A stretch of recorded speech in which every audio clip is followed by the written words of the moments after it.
शुरू करा जाए। आप लोग का जो चैप्टर है ये वाला, कौन सा? उद्योग नहीं, कृषि। भूमि वाला हो गया था, भूमि, मृदा, जल, प्राकृतिक संसाधन एवं वन्य जीवन, ये चैप्टर था आपका सेकंड नंबर का। पहला चैप्टर था आपका प्राकृतिक संसाधन वाला था, संसाधन का समझ ही गए थे, भूमि, मृदा, जल और प्राकृतिक संसाधन और वन्य जीवन भी समझ ही गए थे लगभग। उसके बाद आपको कृषि का चैप्टर पढ़ना है, तो अगला कृषि का चैप्टर और उसके और आगे का उद्योग वाला चैप्टर और उसके आगे का जो चैप्टर आपका मानव संसाधन, ये तीनों चैप्टर एक ही चैप्टर का भाग है, लेकिन इसको थोड़ा सा ईजी में समझने के लिए इसको 3 भागों में बांटा गया है। ठीक है, ये तीनों एक ही चीज़ का पार्ट है। ठीक है, समझ लीजिएगा कैसे करके। सिंपल सा बात है, हमारे पास जो आर्थिक क्षेत्र है, अब जरा बातचीत नहीं कीजिएगा, ठीक है, लिखिएगा चुपचाप, समझ गया ना। आप लोग का जो वीडियो रहता है ना, बीच में बतियाते रहते हैं तो लगता होगा कि भाई कैसा क्लास चलता है, बातों चल रहा है, पढ़ाई चल रहा है। अगर कोई देख लेगा आलतू फालतू आदमी तब, है ना जी। तो जो आर्थिक क्षेत्र कहा जाता है ना, आर्थिक क्षेत्र का मतलब क्या हुआ, आर्थिक रूप का मतलब क्या होता है, इकोनॉमिक मतलब क्या होता है, वही पैसा वैसा का जीवन यापन के लिए करने वाला काम। ठीक है, ये पूरा का पूरा बात उसी पे निर्भर है। हम लोग जीवन यापन करने के लिए कुछ ना कुछ तो करबे करते हैं, कोई ना कोई काम करते हैं, तभी तो जी सकते हैं। आज आप लोग पढ़ाई कर रहे हैं, क्यों पढ़ाई कर रहे हैं? ताकि एक बेहतर इंसान बने और एक इंसान वैसा बने जो आगे चल करके इस दुनिया में जैसे लोग चाहिए, ताकि लोग पैसा कमा सके, वैसे बन सके। ठीक है, अगर मान लीजिए आप कुछ ऐसा सीखिएगा जो जिसका ज़रूरत मार्केट में है ही नहीं, कोई फ़ायदा नहीं। ठीक है, सब चीज़ के हिसाब से चलना होता है। अभी तो खैर कोई दिक्कत नहीं है, तो हम लोग ये जो हम लोग जो पढ़ाई कर रहे हैं, इसका पूरा का पूरा सिलेबस हमारे ऊपर से डिज़ाइन होकर के आता है। मतलब सिंपल समझिए कि हमारे भारत देश में कैसे लोगों की आवश्यकता है, उस हिसाब से हमारा सिलेबस डिज़ाइन है पूरा स्कूलों में, कि आप इस चीज़ों को पढ़ाइए, क्योंकि इस चीज़ से पढ़ करके निकला हुआ बच्चा वो हमारे काम का होगा। ठीक है, अब अगर मान लीजिए हम लोग भारत में रहते हैं और हम लोग को चाइनीज़ सिखाया जाता, तो क्या वो हमारे काम का होता है? नहीं। ऐसी बहुत सारी चीज़ें जो जिसको आप सीख भी लीजिएगा तो वो हमारे काम का नहीं है। ठीक है, काची बतिया रहे हैं जी, नहीं बात कीजिए, लिखा गया, लिख दी, दोनों तरफ लिखा गया, आप ही पर ही पहुँचल है। करिए, आधा घंटा में कोशिश कीजिए सारा हो जाए, है ना जी। मतलब सीधा सा बात है, हमें जीवन जीने के लिए पैसा तो चाहिए, पैसा चाहिए, और पैसा कमाने के लिए आपके पास कुछ ना कुछ होना चाहिए। ठीक है, मतलब टैलेंट होना चाहिए। तो आप अपने टैलेंट के दम पे जो चीज़ें कर सकते हैं वही हमारा आर्थिक क्षेत्र जो भी कहलाता है। तो हमारे आर्थिक क्षेत्र को 3 भागों में बांटा जाता है, इकोनॉमिक सेक्टर को 3 पार्ट्स में बांटते हैं। ठीक है, उसका बस ऐसे ही प्राथमिक, द्वितीयक और तृतीयक सेक्टर कहा जाता है, क्षेत्र कहा जाता है। प्राथमिक क्षेत्र, द्वितीयक क्षेत्र और तृतीयक क्षेत्र, यानी आर्थिक क्षेत्र को 3 हिस्सों में बांटते हैं। ठीक है, अभी सारा समझ में आ जाएगा। आर्थिक क्षेत्र को 3 क्षेत्रों में बांटा जाता है, प्राथमिक क्षेत्र, द्वितीयक क्षेत्र और तृतीयक क्षेत्र।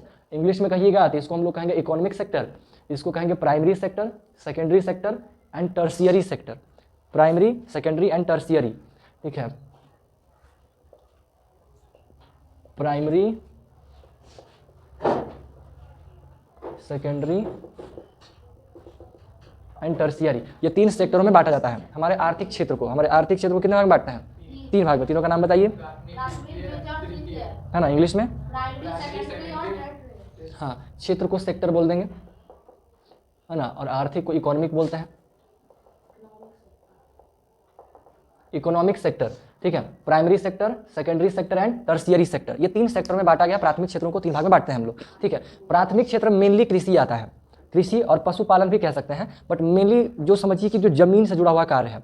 सिंपल सा बात समझिए, आप लोग नहाते बहाते होंगे, तो आप लोग के नहाने के लिए, नहाने के जो प्रोडक्ट आपके पास आता होगा, कोई क्रीम वगैरह लगाते होंगे, तो उसका प्रोडक्ट आप देखते होंगे कोई ना कोई पौधा से बना होता होगा। मान लीजिए फॉर एग्जांपल में अगर आप कोई फेस वॉश यूज़ कर रहे हैं, ठीक है, आप कोई फेस वॉश लगा रहे हैं, ठीक है, वो क्या है, फेस वॉश है, FW फेस वॉश है, जो एलोवेरा का है। एलोवेरा का होता है, बड़ा फेमस होता है ना, एलोवेरा का। एलोवेरा का मान लीजिए आपके पास फेस वॉश है, ठीक है, तो एलोवेरा का फेस वॉश यानी एलोवेरा प्लांट का बना हुआ फेस वॉश है। तो एलोवेरा का जो प्लांट है आप कहाँ से लेके आए? कोई दुकान से, पेड़ से थोड़ी लाएंगे आप कहाँ से लेके आए? इसका एक पैकेट आपको मिला होगा पक्षी में बंद होकर के, आप इसको खरीदे कहाँ से? दुकान से। आप इसको दुकान से लेके आए, ठीक है, दुकान में कहाँ से आया होगा? जहाँ से ये बना होगा। इसके बीच में और भी चीज़ें हैं बट मोटा मोटी समझना है। जहाँ से ये बना होगा, तो जहाँ से ये बनता है वो फैक्ट्रीज होते हैं, उसी को उद्योग कहा जाता है, किसी भी चीज़ का उद्योग, है ना, कारखाना कह दीजिए। जहाँ से वो बना होगा, वो कंपनी फैक्ट्री से बन के आया होगा, फैक्ट्री में ये वाला बना होगा पाउच, जो भी है फेस वॉश बना होगा। अब फैक्ट्री में, उद्योग में अपना एक मशीनरी होगा जो प्रोडक्ट को बनाता होगा, है ना। तो ये जब बनाता होगा तो ये बनाने के लिए इसको तो एलोवेरा चाहिए ना, कच्चा वाला। तो ये कहाँ से, ये क्या लेता होगा? एलोवेरा निकालता होगा, कहाँ से लेता होगा? कोई ना कोई किसान से, है कि नहीं। आप फेस वॉश खरीदे दुकान से, दुकान में फेस वॉश कहाँ से आया? फैक्ट्री से। फैक्ट्री बनाया, उसको बनाने के लिए जो कच्चा माल चाहिए, जो रॉ मटेरियल चाहिए, वो कहाँ से लाया? किसानों से खरीद करके। या तो किसान उसे खरीदे या खुद का उगाए, जैसे भी करे। पौधा मिट्टी से उगाएगा, एलोवेरा को वहाँ से निकाला, पौधा में उगेगा। एक व्यक्ति होगा क्या, 3 व्यक्ति हमारे पास होगा। एक व्यक्ति होगा जो पौधा को उगाएगा, एलोवेरा होगा।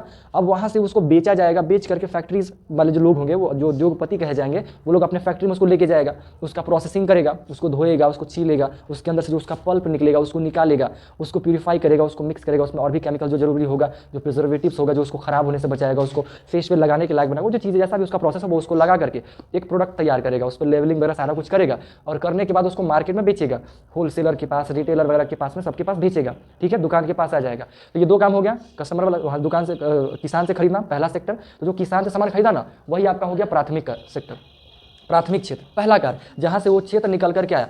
क्या किसान जो वो काम करता है उससे वो पैसा कमाता है कि नहीं कमाता है?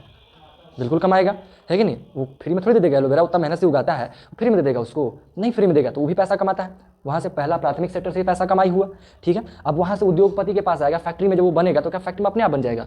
वहाँ भी बहुत सारे बड़ी मात्रा में वर्कर्स चाहिए, तो वहाँ भी लोग जॉब पे जाते हैं और वो काम करते हैं, उन लोग भी पैसा कमाते हैं, कंपनी वाला भी कमाता है, जो काम करने वाले लोग हैं वो लोग भी पैसा कमाते हैं। तो ये दूसरा क्षेत्र हो गया जहाँ से लोग पैसा कमाते हैं। ठीक है, तीसरा जो कार्य होता है ना, जो टर्शियरी सेक्टर होता है, अब उसको बेचना है, तो वो सिंपल सा बना बनाया चीज़ है, उसको लोगों तक बस पहुँचाना है। ठीक है, तो पहुँचाने के लिए हम लोग को क्या करना पड़ता है? एडवर्टीजमेंट, विज्ञापन करवाना होता है ना, विज्ञापन करवाना होता है। पहला चीज़ विज्ञापन करवाना होगा, क्योंकि विज्ञापन की वजह से तो होता है। जैसे मान लीजिए फेयर लवली इतना फेमस है, क्यों? क्योंकि उसका प्रचार हम लोग डेली बेसिस पे टीवी पे देखते हैं। एलोवेरा का कोई भी प्रोडक्ट बनता है उसका टीवी पे वगैरह पे ऐड आता है, आजकल यूट्यूब पे भी आता है, तो ऐड आता था, ऐड की वजह से तो हम लोग को मालूम चलता है। किसी भी कोई भी नया कोचिंग मान लीजिए खुलेगा, तो उस कोचिंग नया खुला, हमको कैसे मालूम चलेगा? उसके पैम्पलेट से, उसके बैनर से। ये सब एडवर्टीजमेंट का पार्ट है। आप जैसे करिए, या तो वीडियो बनवा के, पर्ची बंटवा के, अब वहाँ से कहले चलिए, हल्ला कर ले चलिए, है ना, या गाना बजवा के गलियां में बुलवाइए, सब एडवर्टीजमेंट का पार्ट है, चाहे जैसे भी हो। तो आप क्या करेंगे? उसका प्रचार करवाएंगे, प्रचार करेंगे, आपका काम होगा, वो प्रोडक्ट बिकेगा। ठीक है, तो क्या होगा? सबसे पहले एलोवेरा का अगर मान लीजिए आपको प्रोडक्ट बनाना है, ये वॉश फेस वॉश बनाना है, किसान से खरीदना पड़ेगा कच्चा माल। ठीक है, तो ये कच्चा माल जो आप खरीदे, जो कृषि कार्य में हो जाता है, ठीक है, वो क्या हो, कौन सा सेक्टर कहा जाएगा आपका? प्राथमिक कार्य। अभी तो सिर्फ एलोवेरा बोले, इसके अलावा और कई चीज़ों में, हर एक क्षेत्रों में। मान लीजिए आप सरसों का तेल खरीद के लेके आते हैं, उसका भी सेम चीज़, तेल आप खरीदे दुकान से। ठीक है, तो दुकानदार जो हो गया, वो दुकानदार को आप किस सेक्टर में डालेंगे? थर्ड वाला सेक्टर में, क्योंकि ये हेल्प कर रहा है। थर्ड वाला सेक्टर में उसको कहते हैं जो सेवा और सहयोग प्रदान करता है, सेवा करता हो, सर्विस देता हो, या फिर हेल्प करता हो। तो ये जो दुकानदार है वो आपको एक प्रकार से हेल्प तो कर रहा है ना, वहाँ के सामान को अपने पास ला के आपको दे रहा है, बदले में थोड़ा मुनाफा कमाता है आपसे, क्योंकि भाई मेहनत कर रहा है तो कमाएगा ही। तो ये तीसरा सेक्टर हो गया, सहयोग वाला सेक्टर हो गया, तीसरा काम। तो अगर मान लीजिए सरसों का तेल का बात किए, तो सरसों का तेल आप दुकान से खरीदिएगा, ये दुकानदार कहाँ से लाया होगा? जहाँ से सरसों का तेल पेर करके डबल पैक करके बेचता होगा, तो उसका उद्योग में जाता हो, कोई फैक्ट्री होगा उसका, है ना, धारा, कच्ची घानी, बहुत सारा सरसों का तेल का जो कंपनी है, वहाँ से वो आता होगा। वो कहाँ से क्या करता होगा? वो किसान से कच्चा सरसों खरीदता होगा। तो प्राइमरी सेक्टर कच्चा माल खरीदने वाला, और कच्चा माल को प्रोडक्ट में कन्वर्ट करने वाला सेकेंडरी सेक्टर, उद्योग जिसको कह देते हैं। और जब वो प्रोडक्ट बन गया तो उसको बेचने में सहयोग करने वाले सारे लोग आ जाते हैं किसमें? टर्शियरी सेक्टर में। तो टर्शियरी सेक्टर में सिर्फ आप उसी को नहीं कहेंगे, उसके अलावा जिन दुकानदार वगैरह के अलावा जो बेचने में सहयोग करता है वो सबको भी कह सकते हैं, और भी चीज़ों को भी कह सकते हैं। जैसे पुलिस, या पुलिस किस सेक्टर में डालिएगा? पुलिस क्या देता है आपको? सहयोगी तो ही हुआ ना, तो पुलिस आपका किस सेक्टर में आ जाएगा? थर्ड सेक्टर में आ जाएगा। तीसरा सेक्टर में डॉक्टर किस सेक्टर में आ जाएगा? थर्ड में ही आ जाएगा। पोस्टमैन, नॉर्मली जितना भी व्यक्ति हमें सहयोग देता है वो सबको थर्ड सेक्टर में हम लोग डाल देते हैं। वो सभी तो पैसा कमा रहा है, वो हर क्षेत्र जिससे पैसे का कमाई हो रहा है वो आर्थिक क्षेत्र के अंतर्गत आता है। दुनिया का कोई भी काम जिससे पैसा कमाई हो रहा है वो आर्थिक क्षेत्र में आता है। ठीक है, हम टीचर हैं, पढ़ा रहे हैं, हम किस सेक्टर के व्यक्ति हैं? थर्ड सेक्टर के व्यक्ति हैं। ठीक है, हम क्या कुछ कर रहे हैं? बना बनाया मटेरियल है, उसको बस हम बोल के बता रहे हैं, पढ़ा रहे हैं। क्या हम कुछ उत्पादित कर रहे हैं? रिसर्च कर रहे हैं? नहीं रिसर्च कर रहे हैं, ऑलरेडी जो चीज़ें बना बनाया है हम उससे बस आपको डिलीवर कर रहे हैं, जो आप कहीं से ले सकते हैं। जिस प्रकार से एलोवेरा का फेस कोई एक की दुकान में थोड़ी मिलेगा, कई दुकानें हैं, हर जगह से मिल जाएगा। वैसे वही सेम चीज़ है। तो 3 हिस्सा होता है किसी भी चीज़ का। हमारे पास पैसा कमाने के लिए हमारे पास 3 सेक्टर है, 3 क्षेत्र है जहाँ से आप पैसा कमा सकते हैं। या तो आप जाइए प्राइमरी सेक्टर में, जहाँ पे आपको ज़मीन से जुड़ा काम करना पड़ेगा, चीज़ों को उत्पादन करना। अब आप कोई भी उत्पादित कर सकते हैं। ठीक है, आपको एलोवेरा का करना है, एलोवेरा करिए, सरसों उगाइए, आटा बेचना है तो आप गेहूँ उगाइए, चावल बेचना है चावल उगाइए, मक्का उगाइए, है ना, कपड़ा बनवाना है रुई उगाइए, कॉटन उगाइए।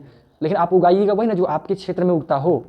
ठीक है, आपको चीनी चाहिए तो चीनी के लिए आपको गन्ना चाहिए, गन्ना उगाइए। ये सारी चीज़ें हैं जो क्या है, रॉ मटेरियल का पार्ट होता है। लेकिन अब इसमें देखिए, प्राथमिक सेक्टर में जो भी चीज़ें कार्य होता है, इन तीनों में से आप ही लोग पहले बताइए। 3 सेक्टर आप देखिए, इसमें रॉ मटेरियल, प्राथमिक सेक्टर में वो कार्य करना होता है जिससे कच्चे माल को बनाया जाता है।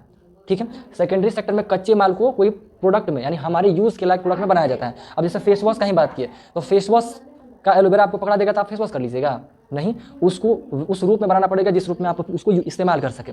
तो आपके काम के रूप में कन्वर्ट करना, ताकि वो लंबा समय तक रह सके, आप उसको कहीं भी कैरी कर सकते हैं, ईजी वे उसको लेके जाना हो सके, बहुत इस्तेमाल के लायक बनाना। फेस वॉश तो हो जाएगा, कोई बड़ी बात नहीं है। जैसे मान लीजिए एलोवेरा का जूस से क्या बात करें, तो एलोवेरा का जूस आपको एलोवेरा भी दे देगा, पत्ता भी दे देगा, तो आप उससे निकाल सकते हैं। बट उसमें समस्या है, आप उसको कहीं लेके जा नहीं सकते, जल्दी सड़ जाएगा, खराब हो जाएगा।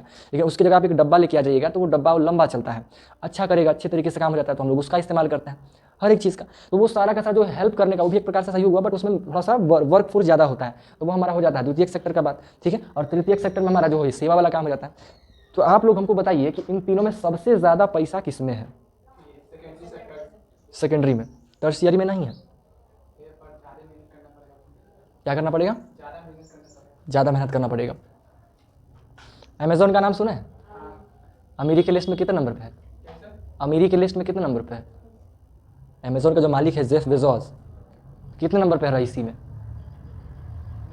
नहीं पता, शायद सेकंड पे, हमको भी याद नहीं है फिलहाल। अभी फिलहाल पे एलोन मस्क आ चुका है ना, सेकंड नंबर पे। अभी कुछ समय पहले लगभग 23 या 22 के रकम में फर्स्ट नंबर पे था, ठीक है। मार्क जुकरबर्ग का हम अभी जैसे करंट में कितना हमको नहीं पता, लेकिन जब हम कुछ 2-3 साल पहले देखे थे रिसर्च की इन चीज़ों पे, तो मार्क जुकरबर्ग 6ठे या 7वें नंबर पे था, और ये सेकंड नंबर पे था जेफ बेजोस जो है, ठीक है। तो मुकेश अंबानी, फिर एलोन मस्क, सबका अपना लिस्ट था वहाँ पे, याद नहीं एक्जैक्टली, बट सीधा सा बात। हम अमेजोन का बात इसलिए किए, जो अमेजोन आपका एप्लीकेशन है उसको आप किस सेक्टर में डालिएगा? थर्ड में। और अमीरी की लिस्ट में मान लीजिए दूसरे नंबर पे है, तो सोचिए कितना पैसा है उसके पास, है ना। तो क्या चीज़ है? हाँ, तो दिमाग तो भाई यहाँ भी आप लगा सकते हैं, यहाँ भी आप लगा सकते हैं। क्या प्राइमरी सेक्टर का कोई व्यक्ति रईस नहीं होगा? हाँ, सही बोले, हो सकता है। अगर उसको खेती करना है और उसके पास बहुत 1000 एकड़ ज़मीन हो, एकदम बहुत बड़ी मात्रा में, तो वो कर सकता है, वो पैसा कमा सकता है। लेकिन इसमें प्रेशर भी तो उतना ही ज़्यादा होगा, प्रेशर ही बहुत ज़्यादा होगा, उतना आपको मैनेज करना है। रिस्क भी बहुत बड़ा है, फसल अगर अच्छे से नहीं होगा, चोरी हो गया, कुछ भी हो सकता है। हालांकि रिस्क तो हर जगह इन्वॉल्व है। चीज़ 2 मिनट लगे, ठीक है, आइए। रिस्क तो हर जगह इन्वॉल्व है, ऐसा कोई दिक्कत नहीं है, ठीक है। पैसा हर जगह से आ सकता है, कोई दिक्कत वाला बात नहीं है। बट हाँ, इतना जरूर, इतना क्लियर बात है कि सबसे कम पैसा यहाँ है। पैसा जो है सबसे कम अगर बात कीजिएगा तो प्राथमिक सेक्टर में है। प्राथमिक सेक्टर में काम करने वाले व्यक्तियों के पास आपको बस उतना पैसा कभी देखने को नहीं मिलेगा जितना इन दोनों सेक्टर वाले को मिलेगा। दोनों सेक्टर में अथाह पैसा है, भरपूर पैसा है दोनों सेक्टर में। अब आप कंपेयर नहीं कर पाइएगा कि किसमें ज़्यादा है, क्योंकि इस सेक्टर वाले लोगों में काम कर रहे लोगों के पास ही बहुत सारा पैसा है, इसमें भी काम कर रहे लोगों के पास ही बहुत सारा पैसा है। फैक्ट्री जो लगा रहा है उन लोगों के पास तो पैसा ही है, जो कंपनी चला रहा है बहुत बड़ा, उसके पास, कंपनी के मालिक के पास बहुत सारा पैसा नहीं होगा। अब इस सेक्टर में काम करने वाले वर्कर भी होता है। अब वो कंपनी है, उसमें 1000 वर्कर काम कर रहा है, तो उसके पास उतना पैसा नहीं होगा, 10,000, 15, 20,000 रुपये सैलरी उसके पास होता है। लेकिन जो मालिक है उसका, इस सेक्टर में मालिक है, इसका CEO वगैरह है, उसके पास तो बहुत पैसा होगा, ठीक है। तो और वैसे वैसे कम से कम लाखों कंपनीज होगा भारत में, तो कम से कम लाख से ऊपर कंपनी होगा ना जी, वैसा वैसा जिसका मालिक रईस होगा एकदम, ठीक है। तो इस सेक्टर में भी काम करने वाले अच्छे खासा पैसा कमाने वाले लोग हैं, इस सेक्टर में भी अच्छा खासा पैसा कमा सकता है, ठीक है। इस सेक्टर का बात कीजिए, सेवा क्षेत्र हो गया, सिंपल सा बात, जैसे अमेजोन का बात किए, इसी सेक्टर के अंदर डाल सकते हैं उसको। फ्लिपकार्ट हो गया, ये सब अच्छा खासा पैसा कमाता है। उसके बाद एडवर्टीजमेंट करने वाला, जैसे शाहरुख खान, सलमान खान, ये वो ऐड करेगा 5 करोड़ 6 करोड़ का चार्ज करता है, 1 से 30 सेकंड का ऐड वीडियो बनाएगा, चार्ज करता होता। गुटखा उटका खैनी गुटखा बीड़ी का प्रचार कर दिया की जरा तो हेल्प हो गया। उनको फ़ोन के लिए है ना, एगो वीडियो, एगो और मोबाइल ले लेंगे तो ठीक रहेगा ना जी, एगो से कैमरा चलता रहेगा, एक और रहेगा, अपना पतिया लेंगे क्या जी। मेरे पास हालांकि है, लेकिन छोटका है टेनिया है, तो टेनिया काम करेगा। टेनिया में जो नंबर जियो नहीं घुसता है, उनमें जियो नहीं आता है, उसके लिए एयरटेल चाहिए, कैसे होगा काम तो बात जो भी क्या जी कर रहे थे जी, अरे गुटखा उटका के बाद प्रचार कर लीजिएगा और पैसा मिल जाएगा, 10 करोड़ 20 करोड़ जो भी मिल जाएगा, अच्छा खासा। डिपेंड करेगा कौन हीरो से करवा रहे हैं, है ना। शाहरुख खान, सलमान खान, अक्षय कुमार, मतलब समझिए कि उस हीरो को ज़्यादा पैसा मिलता है जो हेल्थ कॉन्शियस ज़्यादा होता है। जैसे अक्षय कुमार हेल्थ के मामले में फिट ज़्यादा माना जाता है ना। सुबह उसका रूटीन बहुत अच्छा खासा है, सुबह 4 बजे उठना, 4 से 4:30 बजे उठना, 9 बजे टाइम पे सोना, बहुत फिट है। मतलब समझिए कि हीरोइनों को उठा लेना, बड़ा फेमस है इन चीज़ों में, फिट में खिलाड़ी कहा जाता है अक्षय कुमार को। तो अक्षय कुमार अगर मान लीजिए ऐड करेगा तो उसको ज़्यादा पैसा मिलेगा, बाकी हीरो को भी मिल सकता है, बट बाकी हीरो के कंपेरिजन में अक्षय कुमार को थोड़ा सा ज़्यादा मिल जाता है। बट डिपेंड इस पर भी नहीं करता, इसके अलावा इस बात पर भी डिपेंड करता है उसका फैन फॉलोइंग भी कितना है, ठीक है। अगर मान लीजिए सलमान खान का फैन फॉलोइंग अक्षय कुमार से ज़्यादा है तो उसको ज़्यादा पैसा मिलेगा। ये बात पे भी डिपेंड करता है, दोनों बातों पे डिपेंड करता है, वो सिचुएशन के हिसाब से चलता रहता है। या फिर उसका डिमांड, मान लीजिए औकात है 10 करोड़ का, लेकिन मांग रहा है कि हम 50 करोड़ से कम में नहीं करेंगे। अब आदमी को लग रहा है कि नहीं करवा लेना चाहिए इससे, तो देगा उसका बात, ये भी चलता है। हीरो में कंपटीशन चलते रहता है ना कि तुम उसको वो दे रहा है 10 करोड़ तो हम भी। आइए वो इंडिकेट किए हैं, मतलब आंदोलन का नाम क्या था, वो आंदोलन के नाम को इंडिकेट किया है, समझे। चलिए बातचीत नहीं, टाइम पे छुट्टी करना है। तो तीनों सेक्टर का मामला समझ में आया क्या होगा समझ में। प्राथमिक सेक्टर में पूरा का पूरा रॉ मटेरियल हम लोग तैयार करते हैं। अब रॉ मटेरियल कैसा भी हो सकता है, रुई तैयार कीजिए कॉटन का, अब दवाई के लिए कुछ जड़ी बूटियों को तैयार कीजिए, है ना, फेस वॉश, बहुत सारी चीज़ों का जो भी प्रोडक्ट बनता है सब तो कोई ना कोई पौधे से बनता है कि नहीं। गुलाब का जल देखिए, गुलाब के पंखुड़ी से बनेगा, कुछ भी 99% जो चीज़ें हैं वो कोई ना कोई पौधे से निकल के आता है। प्रकृति का ही चीज़ है, प्रकृति की चीज़ें तो हम लोग सब चीज़ लगाते हैं और उसी के नाम पे चलता है कि नहीं। वही सब चलता है हमारे पास। कोई परफ्यूम डियो भी खरीदेगा तो उसमें कोई ना कोई फ्लावर का बात बताया जाएगा कि इन फूलों को मिक्स करके बनाया गया है। हर चीज़ कहीं ना कहीं नेचर पर ही डिपेंड करता है। तो हर चीज़ को बनाने के लिए रॉ मटेरियल हमें चाहिए। तो वो रॉ मटेरियल आप जहाँ से तैयार कीजिएगा, जो जैसे बनेगा, वो सारा रॉ मटेरियल तैयार करने वाला जो सेक्टर होता है उसको हम लोग प्राइमरी सेक्टर कहते हैं। कच्चा माल तैयार करने वाला जो क्षेत्र है वह आर्थिक क्षेत्र हमारा प्राथमिक क्षेत्र कहलाता है। द्वितीयक क्षेत्र में कच्चे माल को मानव के उपयोग के लायक वस्तुओं में कन्वर्ट किया जाता है, ठीक है। कच्चे माल को मानव के उपयोग के लायक वस्तुओं में बदला जाता है, वह उद्योग वाला कहलाता है, यानी सेकेंडरी सेक्टर कहलाता है ना। द्वितीयक सेक्टर द्वितीयक क्षेत्र कहलाता है। और तृतीयक क्षेत्र में सहयोगी आ जाता है, यानी अब वो प्रोडक्ट बन गया, उसको कस्टमर तक, एक एक कस्टमर तक पहुंचाने का जो सिस्टम है, जो लोग उसमें इन्वॉल्व है, वो आपका तृतीयक सेक्टर के अंतर्गत आ जाएंगे। साथ में जो ऐड करते हैं हीरो लोग, कोई भी लोग, एडवर्टीजमेंट हो गया, वो सब तृतीयक क्षेत्र में आ गया। कोई व्यक्ति मान लीजिए पैम्पलेट बांटने वाला है तो वो अपना कंपनी खोला हुआ पैम्पलेट बांटने वाला, तो फिर तृतीयक क्षेत्र के अंतर्गत ही आ जाएगा, क्योंकि सब वो सहयोगी है, सहयोग कर रहा है। बाल काटने वाला किस क्षेत्र में आएगा, सहयोग करने का, वो कुछ उत्पादित कर रहा है नहीं, कुछ उगा रहा है नहीं, बना के बस कैंची चला रहा है, फटाफट उड़ा देता है, हो गया, ठीक है। तो ये 3 सेक्टर है, यानी कि ये 3 ऐसे क्षेत्र है जहाँ से आप पैसे कमाते हैं। सबका मतलब जितना भी आदमी पैसा कमा रहा है ना, अगर उसके ऊपर घुसते जाइएगा तो ये सब में आर्थिक क्षेत्र में आपको मिलेगा। मान लीजिए मैक्सिमम लोग जाता है काम करने फैक्ट्री में, तो फैक्ट्री में काम कर जाएगा तो जाके मिलेगा। द्वितीय क्षेत्र का में काम कर रहा है, द्वितीय क्षेत्र भी कोई आर्थिक क्षेत्र का ही अंतर्गत आता है। वो सारा का सारा क्षेत्र जहाँ से पैसा कमाया जा रहा है वो सारा उसको आर्थिक क्षेत्र कहते हैं। और हमारे आर्थिक क्षेत्र को 3 भागों में बांटा गया है, प्राथमिक क्षेत्र, द्वितीय क्षेत्र और तृतीय क्षेत्र, ठीक है। प्राथमिक क्षेत्र में कच्चा माल तैयार किया जाता है, द्वितीय क्षेत्र में कच्चे माल को मानव के उपयोग के लायक वस्तुओं में कन्वर्ट किया जाता है, और तृतीय क्षेत्र में क्या होता है, इन दोनों को, तृतीय क्षेत्र जो होता है वो प्राथमिक क्षेत्र और द्वितीय क्षेत्र को सहयोग प्रदान करता है। ये जो तृतीय क्षेत्र है ना वो सेवा प्रदान करता है ये दोनों क्षेत्रों को।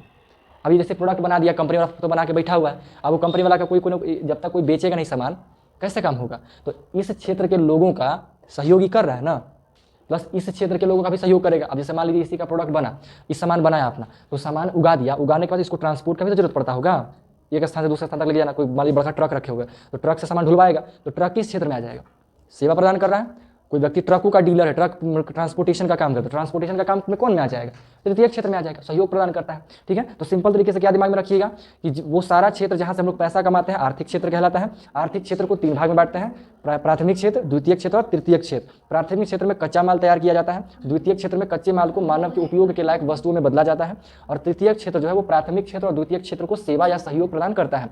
फॉर एग्जाम्पल में द्वितीय क्षेत्र में बहुत जो प्रोडक्ट बनेगा उसको बेचने के लिए प्रचार करना पड़ता है, एडवर्टीजमेंट विज्ञापन करवाना होता है, हीरो वगैरह इसमें काम करता है, पैम्पलेट वगैरह लगवाया जाता है। तो ये सब काम करने वाले लोग जो हो गया वो सारे के साथ द्वितीय क्षेत्र को हेल्प करते हैं, वो तृतीय क्षेत्र के पार्ट कहे जाएंगे। ट्रांसपोर्टेशन का काम करने वाला, इसमें भी सामान बनेगा या इसमें भी सामान आएगा, तो यहाँ से यहाँ सामान लाना, यहाँ से कहीं और सामान लेके जाना, सब ट्रांसपोर्ट का वाला जो काम है वो सब का सब किस क्षेत्र में आएगा, तृतीय क्षेत्र में काम होता है। तो इस प्रकार से हमारा 3 आर्थिक क्षेत्र है। अब इनमें से आप कोई में भी काम कीजिए, आप पैसा कमाइएगा, ठीक है। कोई मान लीजिए आदमी जाकर के हीरो बन जाता है, तो हीरो किस क्षेत्र में घुस गया है, थर्ड वाला क्षेत्र में घुस गया। कोई आदमी कह रहा है कि हम कॉटन उगाएंगे, वो किस क्षेत्र में घुस गया, प्राइमरी सेक्टर में घुस गया, है ना। कोई व्यक्ति कह रहा है कि हम कंपनी खड़ा करेंगे, वो किस क्षेत्र में घुस गया, सेकेंडरी क्षेत्र में घुस गया। तो ये सब व्यक्ति है जो कोई ना कोई सेक्टर में, इन तीनों में से कोई ना कोई में घुसल होगा, ठीक है। और उसका कोई विशेष बात नहीं है। डिजिटल मार्केटिंग वगैरह जो हो कहिएगा कि कुछ तो अलग बात हो गया, इन्वेस्टमेंट हो गई तो अलग बात हो गया, तो थोड़ा उसको भिन्न कह सकते हैं।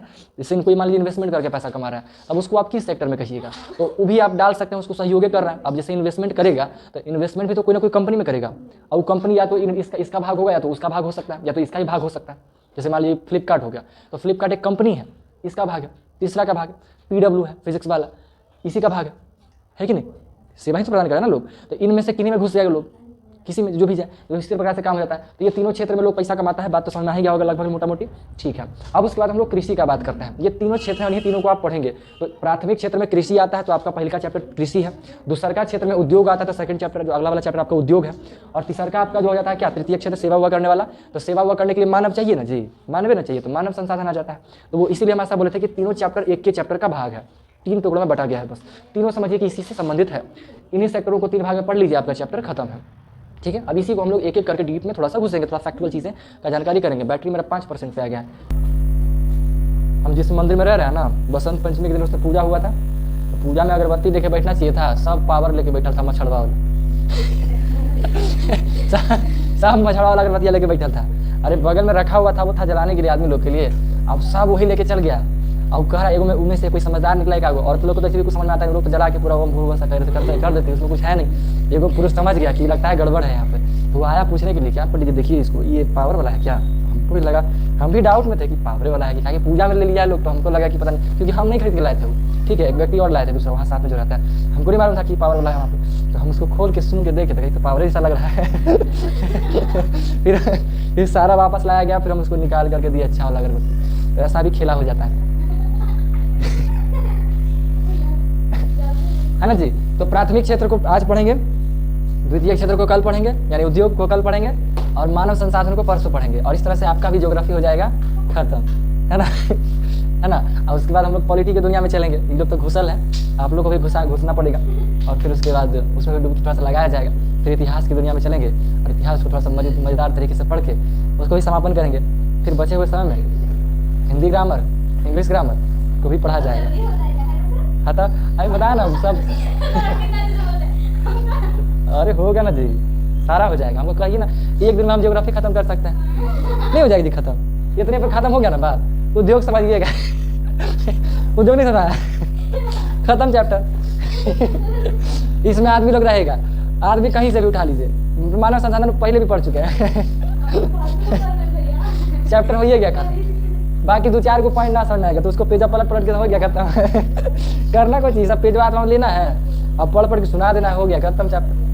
खत्म करने में कुछ नहीं जाता है, 10 मिनट में एक चैप्टर, समझे। उड़ता है। हम लोग पूजा जब करवाते हैं ना, तो 3 घंटा भी पूजा करा सकते हैं, और पूजा 10 मिनट में हो सकता है। 10 मिनट में भी पूजा हो सकता है, लेकिन 10 मिनट और 3 घंटा में समझिए फर्क क्या होगा, कैसे हो सकता है। कितना चीज़ हम गायब कर देंगे, और कितना रफ्तार रहेगा। हालांकि 10 मिनट में पूजा मतलब समझ रहे हो सकता है पूजा, लेकिन उसमें कटौती बहुत ज़्यादा कर देंगे। लंबा आरती के बजाय नॉर्मल छोटका आरती को 2-4 मंत्र पढ़ के निकाल देंगे कि हो गया आरती, चलिए टाटा बाय बाय, बहुत चीज़ कट कूट कर देंगे। खैर सब साइड किया जाए, मतलब वैसा किए हैं। एगो आदमी था, वो कह रहा था कर दिन बाबा कर दिन, हमको समझना बच्चा लोग था वहाँ पे, तो उस लोग को हम लगभग 20 मिनट में करके निकल लिए थे। नॉर्मली जब ध्वजारोपण वगैरह होता है तो 20 से 25 मिनट में कर देते हैं। जो झंडा उंडा गड़ाता है हनुमान जी का, पता है रामनवमी के दिन जो झंडा नहीं गड़ाता है, उसका बात कर रहे हैं। अब उतना नहीं लेते हैं, गांव में रहते थे तो वही खींच देते थे, बट जो भी हो। तो ये 3 सेक्टर तो समझिए गए होंगे। तो इनमें से पहले का सेक्टर कृषि पढ़ रहे हैं हम लोग, ठीक है। तो कृषि क्या होता है, अरे नहीं बतियाई लगा। कृषि में क्या होता है, सिंपल सा फसल उगाना, पशुपालन करना कृषि कहलाता है, ठीक है। चीज़ों को उत्पादित करना कृषि होता है। कृषि में क्या होता है, आप फसल उगाइए। फसल क्या होता है, एक ही तरह का पौधा लंबे क्षेत्र में फसल हो जाता है, ठीक है। फल उगाना, भाई फ्रूट्स उगाना।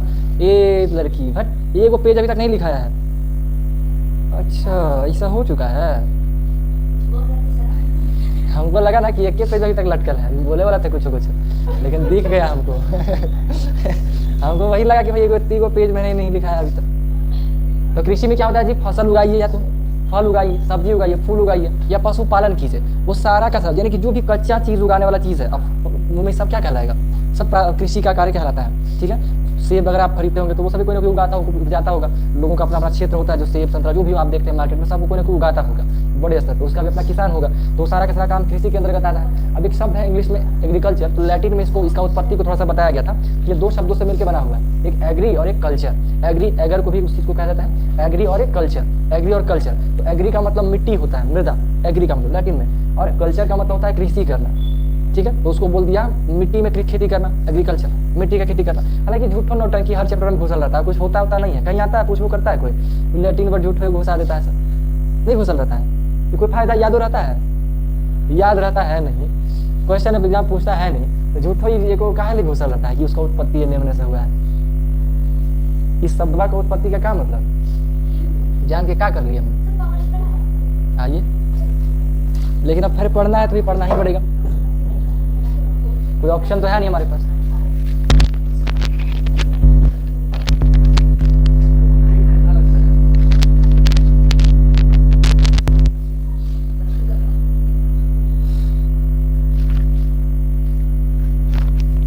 ठीक है जी। तो एगर का मतलब हो गया क्या, मृदा या मिट्टी कह दीजिए, और कल्चर का मतलब हो गया कृषि करना, खेती करना, ठीक है। अब उसके बाद अब जैसे एग्री, अब इसको आप कह सकते हैं कि कल्चर तो कह सकते हैं, कृषि करना तो समझ में आ रहा है।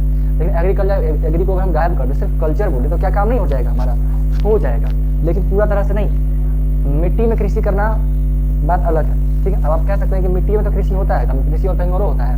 हाँ, कुछ चीज़ें हैं जो कहीं और उगाया जाता है, जैसे समोसा खाए हैं आपको सिंघाड़ा खाए हैं, सिंघाड़ा पानी फल सिंघाड़ा खाए हैं, तो पानी फल सिंघाड़ा पानी में उगता है, उसको जमीन से उतना मतलब नहीं रहता है, उतना मतलब नहीं, पानी में जल्दी उगता है, वो जमीन का हिस्सा नहीं, उसको जमीन नहीं चाहिए, हेल्प तो वहीं से लेगा, जमीन से ही मिलता है, बट उसको जमीन से मतलब नहीं है। तो कुछ फसल ऐसी हैं जो हमें जमीन से नहीं, पानी वगैरह से निकलता है, हवा में कुछ नहीं उड़ता है, हवा में कुछ नहीं होता है, पानी में या तो धरती पे, ठीक है, तो उसको एग्रीकल्चर कहते हैं। अब एक भूमि होता है कृषिगत भूमि, मतलब कि वैसा जमीन जिसमें से खेती होता है उसको कृषिगत भूमि कहते हैं। कृषिगत भूमि जिसमें वैसा जमीन जिसमें से खेती होता है, कुछ जमीन बंजर होता है जिसमें फसल नहीं उगाया जा सकता है, ठीक है, कुछ जमीन रेतीला हो गया तो उसको कृषिगत भूमि के अंतर्गत नहीं कहा जाएगा। कोई भूमि है जो बहुत सारा पथरीला है, पहाड़ के किनारे का जमीन, उसको कृषिगत भूमि के अंतर्गत नहीं आएगा, उसमें आप कृषि नहीं कर सकते हैं, जिसमें आप कृषि कार्य कर सकते हो वो सारा कृषिगत भूमि कहलाता है, ठीक है। मुस्कुरा रहे हैं आप, कुछ विशेष बात है क्या? नहीं है, क्या है? लगता है कहीं बेइज्जती नहीं हो गया, फिर देखते हैं इधर बहुत अजीब लगता है, जानते रोड पे चल रहा है कोई आदमी गौर से देखता है तो लगता है कुछ गड़बड़ है क्या, फिर निकाल के देखना पड़ता है चेहरा अपना, क्या हुआ भाई, फिर लगता है कि अच्छा लगता है काला है यही चलती देख रहा हूँ लोगों को लगता होगा अरे काला है, फिर दिखाई से बोलता होगा ना, नहीं बोलता होगा, नहीं बोलता होगा किसी, सही बात। दुनिया वाला को कुछ फर्क नहीं पड़ता है, हम ही सोचते रहते हैं काला गोरा की सोचेगा, जिसको हमसे कुछ करना हो, मान लीजिए कोई आदमी हमको बिया हुआ करना जाएगा तो सोचेगा लड़का काला है गोरा है, इसको हमसे कोई मतलब नहीं, काल सोचेगा, लेकिन हम भी सहजाल बोलते रहते हैं फालतू टाइप का, ठीक है। तो कृषिगत भूमि किसको बोलते हैं? हाँ, प्राथमिक सेक्टर में क्या होता है और द्वितीयक में? हाँ ठीक है, कृषि में क्या? हाँ, कच्चे माल को मानव के उपयोग के लायक वस्तुओं में बदला जाता है, ठीक है, बढ़िया। देखिए दुनिया में लगभग 44% रहने लायक भूमि है, उसका उपयोग कृषि के लिए किया जा रहा है। पूरी दुनिया में जितना भी जमीन है ना, उसका 44% जो रहने के लायक जमीन है, जो रहने के लायक भूमि है, उसका इस्तेमाल हम लोग कर रहे हैं कृषि में। पूरी दुनिया में जितना उसका 44% मत समझिएगा, ऐसा नहीं है कि लगभग 44 मतलब लगभग आधा समझिए, तो अगर इतना जमीन है तो इतना पे कृषि हो रहा है, ऐसा नहीं है। जो इंसान जिस पर रह रहा है, जो रहने लायक है, रहने लायक यानी जहाँ पे रेत नहीं है, जहाँ पे पहाड़ नहीं है, जहाँ पे खाई नहीं है, समतल जगह रहने लायक जो जमीन है, उन सभी का केवल 44% भाग जो रहने लायक भूमि है, उनका 44% भाग पे कृषि का कार्य किया जा रहा है, ठीक है, लगभग मोटा मोटी, जो कि बहुत कम है। आपके पास अगर बुक होगा NCERT वाला, हमारे पास भी तो है, नहीं तो पॉलिटी वाला है, ज्योग्राफी का नहीं है मेरे पास। ज्योग्राफी वाला बुक में देखिएगा, इन लोग को एक दिन दिखाए थे लोग सवाल की कृषि वाला, तो उसमें दिखाए थे हरा हरा पार्ट है, कलर किया हुआ है पूरे वर्ल्ड मैप पे, जहाँ जहाँ कृषि योग्य जमीन है, तो भारत पूरा कलर्ड था, लगभग छोटा सा बिहार के इस पास में हल्का सा था बचा हुआ, बाकी सारा कलरफुल था। देखे थे? शायद नहीं देखे होंगे, कोई बात नहीं, अगले दिन बुक आता है ना, लोग लेके आएंगे, कि आपके पास अभी अगर हो तो आप देख सकते हैं, फोन वगैरह देखिएगा, मैप होगा प्रॉपर बना हुआ NCERT की बुक में, इसी कृषि चैप्टर में पूरे वर्ल्ड का मैप होगा, उसमें जहाँ जहाँ कृषि किया जाता है उसमें ग्रीन कलर का कलर किया हुआ मैप बना होगा वहाँ पे पूरे वर्ल्ड मैप में, ठीक है। अब ये फैक्ट की बात समझिए, पृथ्वी पे जितना पूरा पृथ्वी का बात करें, पूरा पृथ्वी पे जितना भूमि है, भूमि का क्षेत्र है, उनमें से केवल 10% भूमि है जो कृषि के योग्य है, ये बात को समझिए। पूरे धरती पे जितना जमीन है ना, उसका मात्र 10% भाग ही है जो इस पर कृषि किया जा सकता है, सोचिए कितना कम है। अब ऊपर भी हम लोग रह रहे हैं, निवास कर रहे हैं, कृषि का भी कार्य कर रहा है, इंसान रह भी रहा है उसी में से 10% में, तो कितना समस्या है। आदमी लोग का जनसंख्या हर दिन बढ़ता जा रहा है, निरंतर बढ़ता जा रहा है, और जमीन हमारे पास घटता है, लेकिन जन्म दर मृत्यु दर से ज़्यादा है। आदमी जिस स्पीड से मर रहा है उससे ज़्यादा स्पीड से बच रहा है, ठीक है, क्योंकि हमारे पास स्वास्थ्य की सुविधाएं बहुत अच्छी है ना। आदमी को कुछ बुखार लगे, कुछ लग जाएगा तो उसको डॉक्टर बचा लेता है, मरता नहीं है। पहले के समय में ऐसा नहीं था, आदमी मरता भी था पूरा धाए देगा लगातार, क्योंकि वायरस वगैरह आया सीधा गाँव में का गुस्सा खत्म। एक दिन में, एक सेकंड में, एक रेशियो बताया गया। हाँ, लगभग औसतन 3 से 4 बच्चे एक सेकंड में पैदा होता है।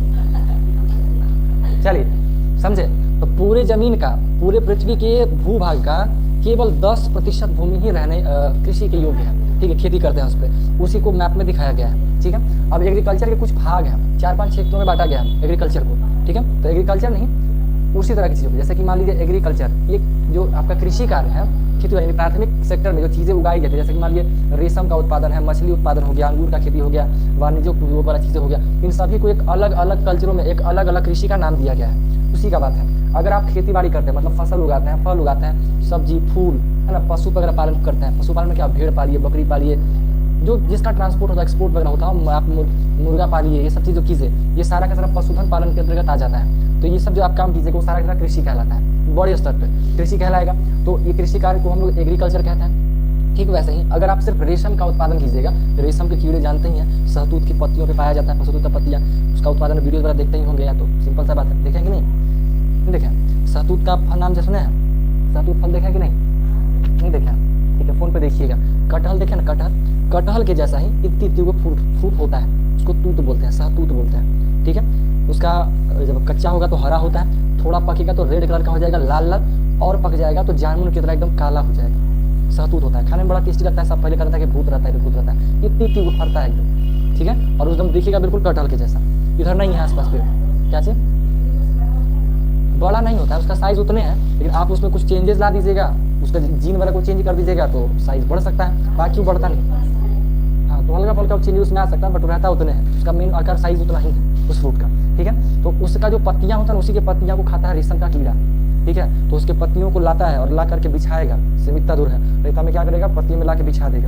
ठीक है, और बिछा देगा, बिछा करके उस पर कीड़ा को पालेगा, रेशम का कीड़ा कहीं जाएगा, वहीं पर रहेगा।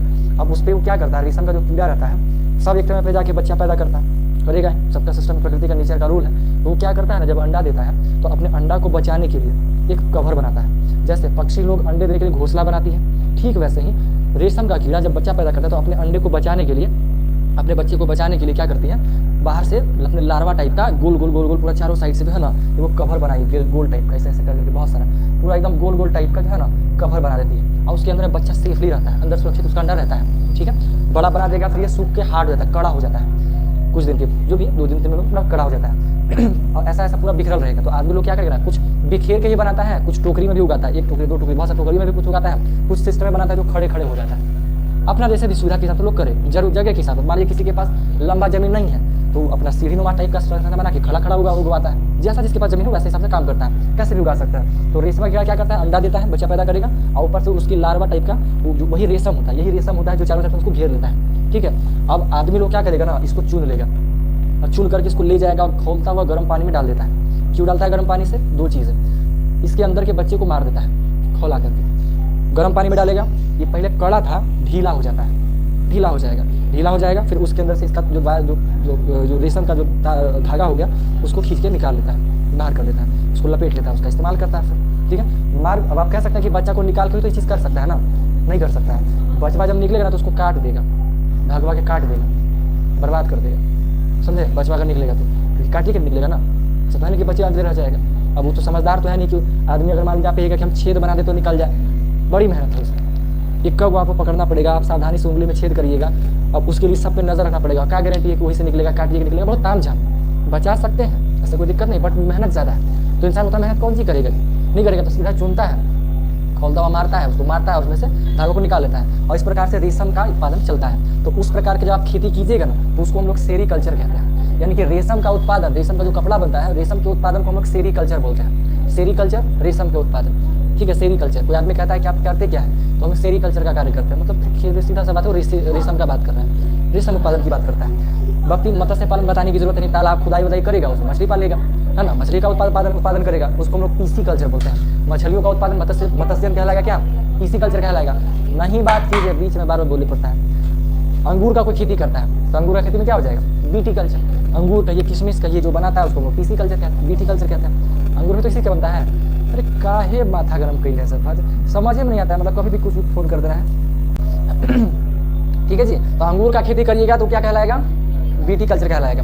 हॉर्टिकल्चर में क्या होता है ना, हम लोग कृषि ये करते हैं, सागे सब्जी फूल गोभी उगाते हैं, लेकिन बेचने के लिए बड़े स्तर पे उगाते हैं। तो मान लीजिए आप उगा रहे हैं फूल गोभी, एकदम एक आध एकड़ में उगा दिए, एकदम बड़ा बहुत ज़्यादा उगा दिए बेचने के लिए, तो उसी को हम लोग हॉर्टिकल्चर कहते हैं, हॉर्टिकल्चर कहते हैं।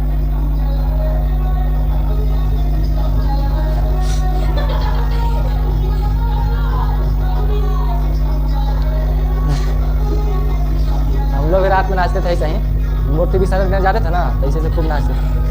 आप नाचे नहीं आते, खाली हाथ ऊपर कर लेते हैं, ऐसे करते हैं। और कुछ आता है करने, बहुत मतलब उछाल लिए ऐसे कर, और कर ऐसे और कुछ नहीं आता है। अरे इतने में हिला के धर देते हैं मन। लड़की लोग ऐसा नहीं करते, कि जानती है कैसे करेंगे तो यहाँ वाला दिख जाएगा पसीनवा। लड़की लोग बहुत समझदार होती है, जानती है कैसे करेंगे तो दिख जाएगा। अरे लड़का लोग जैसे नाचेगा ना, आदमी गिर जाता है आसपास, सब भागल रहता है कि भाग रही। तो वो हम भी नाचते होते हैं ना, तो अगर आजू बाजू में आ गए तो फेंका जाएगा। बहुत नाचते हैं एनर्जी में, एकदम इतना एनर्जी में नाचते हैं कि 10 गाना एक गाना के बराबर होता है। लड़की लोग आराम आराम से नाचेगी एकदम। ठीक है, हॉर्टिकल्चर समझना है जी, समझना है हॉर्टिकल्चर, ठीक है। तो ये 5 तरह का कल्चर है। सेरिकल्चर में क्या होता है? रेशम की खेती है ना, रेशम का उत्पादन, ठीक है। पीसी कल्चर में अंगूर की खेती में कौन सा कल्चर? कृषि, रेशम का उत्पादन, मत्स्यन, अंगूर की खेती, वाणिज्यिक उपयोग, कृषि, मत्स्यन, अंगूर की खेती, पीसी कल्चर, ठीक है, बढ़िया, ये हो गया। अब एक होता है कृषि तंत्र। तो कृषि तंत्र में कुछ नहीं होगा, कृषि करने के लिए जो पूरा प्रणाली चाहिए उसको कृषि तंत्र कहते हैं। अब जैसे कृषि वाला कार्य कीजिएगा तो खेती करने के लिए कुछ चीजें करना होता है। क्या करना पड़ेगा? आपके पास एक खेत है, ठीक है, आपको मान लीजिए इसमें धान बोना है, तो आप इसको ऐसे ही बो दीजिएगा लगे नहीं, आप इस धान को, अगर आपके पास मान लीजिए एक खेत है, आप इस खेत को इतना आधा पार्ट में बांटिएगा।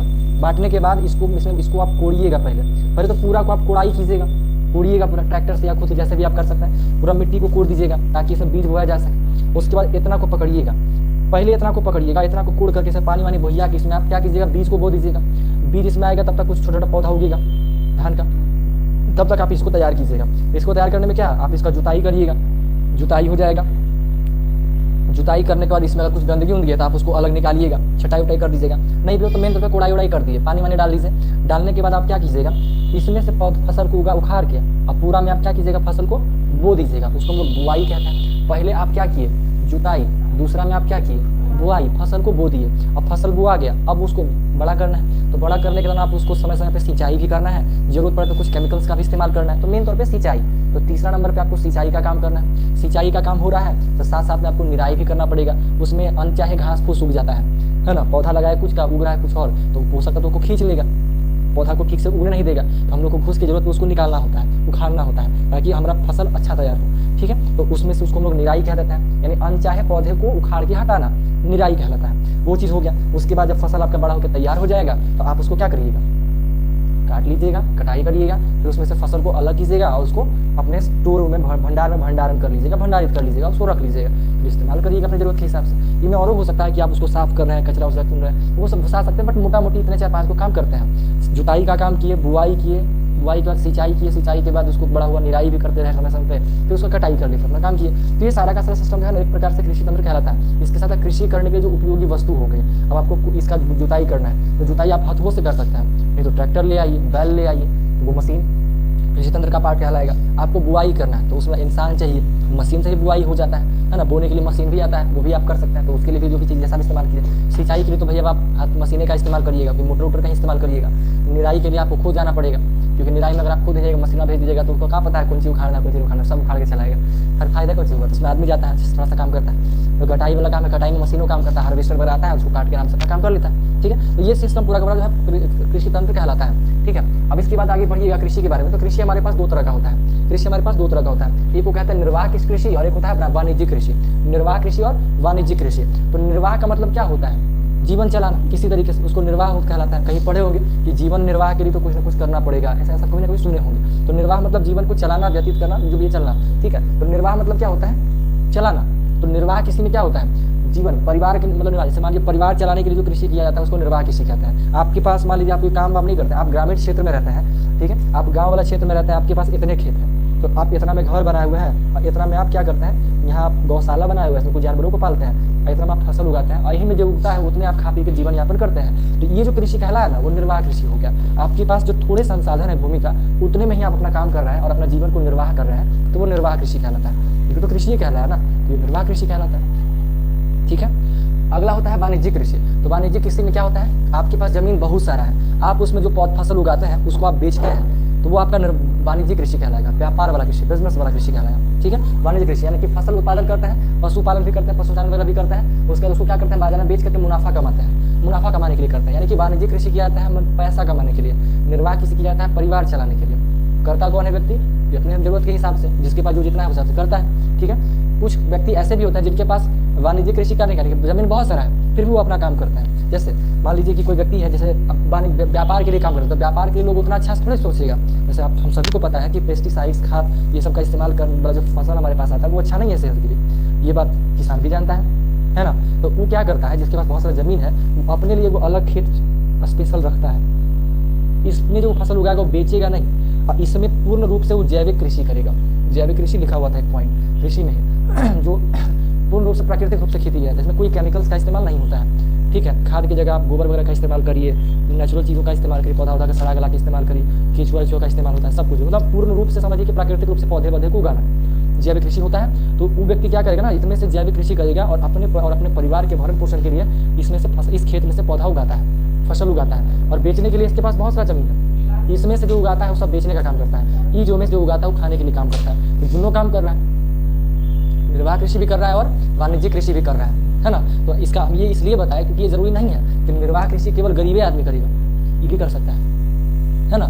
समझदारी के हिसाब से कल होकर के कोई भी व्यक्ति, आप लोग के पास एक ऑप्शन होगा तो व्यक्ति अच्छा उगाएगा। जैसे मेरा भी प्लान था, बचपन हम छोटा थे तो हम एक बार अपना घर का प्लान बनाए थे। घर का हम प्लान क्या बनाए थे, मेरा जो घर होगा बड़ा सा होगा, बीच में एकदम मस्त राजमहल टाइप घर बनाएंगे, यहाँ पे एकदम आगे टिपिकल होगा, यहीं पर हमारा गाड़ी उड़े आके लगेगा, अंदर घुसेंगे जाएंगे। ठीक है, पीछे में ऐसा प्लान बनाए थे कि पीछे में पूरा एकदम खेती होगा, एकरे में दाल चावल सब्जी मसाला एकदम सब उगाएंगे। एक तरफ पूरा बागान होगा जिसमें बहुत सारा फल लगा के रखे रहेंगे, पूरा फल लगे रहेंगे। एक तरफ एकदम फूलों का बागीचा होगा, गार्डन होगा, दिल गार्डन हो जाए ऐसा। ठीक है, एक तरफ कहा कि यहाँ पे हेलीकॉप्टर उतारने के लिए बना, यही प्लान था। ठीक है, यहाँ पे हेलीकॉप्टर उतारेंगे और यहीं बगल में स्विमिंग पूल भी रहेगा बड़ा सा एकदम मस्त एक साइड में, और इस तरफ प्ले ग्राउंड रहेगा, खेल का मैदान, यहाँ पे खेल का मैदान रहेगा। यहाँ पे एगो गार्ड का रूम रहेगा, है ना, और रूम के घुसने का जो है एगो बड़ा सा दरवाजा रहेगा, और बाकी इधर भी छोटा सा, इधर भी छोटा सा, इधर भी छोटा सा दरवाजा रहेगा। घर बड़ा ना रहेगा, बाहर निकल रहेगा कहीं से, और चारों साइड से रास्ता होगा। चारों साइड रास्ता कहीं नहीं हो, हम अपने जमीन से रास्ता बनाएंगे, चारों साइड से रास्ता बनाएंगे। अगर कहीं भी रास्ता होगा अपना पर्सनल रास्ता होगा, चारों पट्टी का, कोई हीरो नहीं बनेगा। एकदम ऐसा ये सब ढांसू एकदम पूरा मस्त लाइटिंग वाइटिंग रहेगा, एकदम ऐसा प्लान बनाया था, ऐसा ढांसू लेवल का प्लान बनाया था अपने घर का। ये तो ऐसे बना दिया ना, पूरा स्ट्रक्चर बनाए थे हम कि कैसा कहाँ पे हमको क्या क्या पोजिशनिंग करना है। उस घर में ऐसा डिजाइन की जिसमें हर एक चीज़ का व्यवस्था है, हर एक चीज़ घुसेड़ दी है, कुछ ऐसा नहीं। मतलब समझिए कि ये छोटा अर्थ है एकदम, हमको कोई चीज़ के लिए बाहर जाने की ज़रूरत ही नहीं है। यहीं पे हम फिट ये भी किए थे कि यहाँ पे एगो मिल भी रहेगा जिसमें आटा उटा सब पिसा जाएगा, आटो पिसा जाएगा, सारा कुछ हो जाएगा, मसाला वसाला सब यहाँ पिसा जाएगा, हाँ तेलों पे आएगा सारा। यही में एगो और कमरा छोटा सा रहेगा, उसमें सारा मैकेनिकल सारा आइटम, नट खोलने से लेकर के पूरा ट्रैक्टर वैक्टर बनाने के लिए सारा कुछ, और मशीन भी सारा कुछ, पूरा प्लानिंग था एकदम ढांसू लेवल का, समझे, इतना सोच के रखे हुए थे। लेकिन तो वही चीज़ है। तो वाणिज्यिक कृषि और निर्वाह कृषि दोनों कर सकता है व्यक्ति। ठीक है, अब निर्वाह कृषि को 2-3 पार्ट में बांटा गया है। एक गहन निर्वाह कृषि, गहन निर्वाह कृषि। तो इसमें से निर्वाह करने के लिए तो कर ही रहा है, लेकिन ये तो गरीब पहले ही से है। गरीबों से महागरीब जो हो गया ना, जो गरीब है ओकरों से गरीब एकदम भिखमंगा टाइप, उसको हम लोग कहते हैं गहन निर्वाह कृषि। ठीक है, गहन निर्वाह, ये हो गया गरीब, ये हो गया महागरीब। ठीक है, महागरीब क्या चीज रहेगा, गहन निर्वाह कृषि। ये जो है ना, इसके पास जमीन एकदम कम होगा, इसके पास हो सकता है कि खेतवा कम हो तो पैसा लगा के ट्रैक्टर से कुड़वा ले। जो महागरीब गहन निर्वाह रहेगा, ये चपड़ा चलाएगा, इसके पास इतना भी पैसा नहीं है कि मशीनरी का इस्तेमाल कर सके। ठीक है, तो ये साधारण औजारों से खेती करेगा, भूभाग बहुत ही छोटा होगा, वैसे व्यक्ति को, वैसे कृषि को हम लोग गहन निर्वाह कृषि कहते हैं। छोटे से भूभाग, मतलब मान लीजिए इतना बड़ा, अगर इसको बड़ा कह रहे हैं तो उसके पास जमीन और छोटा है, इतना में रह रहा है, किसी तरीके से गुजर बसर कर रहा है, और इतना में कोशिश कर रहा है कि खेती वेती हो जाए मेरा, तो इसको हम लोग गहन निर्वाह कृषि कहते हैं। इन दोनों में बहुत बड़ा अंतर नहीं है, निर्वाह कृषि और गहन निर्वाह में बहुत बड़ा अंतर नहीं है। समझ लीजिए छोटा सा चीज, निर्वाह कृषि में व्यक्ति, ये जो गहन निर्वाह कृषि वो इसी का अलग ही भाग है, निर्वाह कृषि का दोनों भाग है। गहन निर्वाह कृषि हो गया, आदिम निर्वाह कृषि हो गया, या स्थानांतरित कृषि, चलवासी पशुचारण कृषि हो गया, ये सब का सब निर्वाह कृषि का ही काम है। क्योंकि इसमें सारा पॉइंट को समझिए ना, गहन निर्वाह में क्या होगा, व्यक्ति छोटा सा अपने बस खाए लगी, इतना भर उगा रहा है कि उसके परिवार का खाना निकल जाए, बस इतने उगा रहा है। ठीक है, तो वो गहन निर्वाह हो गया। आदिम निर्वाह में क्या हो गया, आदिम जमाना मतलब बहुत पुराना एकदम, हजारों साल पहले, लाखों साल पहले। पहले कृषि कैसे होता था, कोई का कृषि करता था नहीं, उगल के अनाज था, उसको खाता था, खा रहा है, खाते खाते खत्म हो गया, फिर वहाँ से उठा पुठा चल दिया कहीं और, वहाँ देखा कि अब यहाँ बहुत सारा फसल है, वहाँ बैठेगा, वहाँ के फसल को खाएगा, फसल मतलब जरूरी कि खेत धान उगर हो, कुछ भी हो सकता है। नीचे से शकरकंद आलू आलू उखाड़ के भी खा सकता है, वो भी फसल हो सकता है। पौधा से जो सेब हो गया या फिर कुछ फल हो रहा है उसको बैठ के खा सकता है, कुछ भी जानवरों को मार दे सकता है, ये सारा कुछ उसको हम लोग कहते थे निर्वाह, वो सब निर्वाह के लिए काम करता था। तो वो सारा गहन निर्वाह कृषि, आदिम निर्वाह कृषि के अंतर्गत आ जाता था। ठीक है, आदिम निर्वाह एकदम पुराने समय की पद्धति है, वो गहन निर्वाह कृषि हो गया। तो गहन निर्वाह कृषि को ही दो भाग में बांटा गया है। स्थानांतरित कृषि, स्थानांतरित मतलब स्थान का परिवर्तन करते रहना।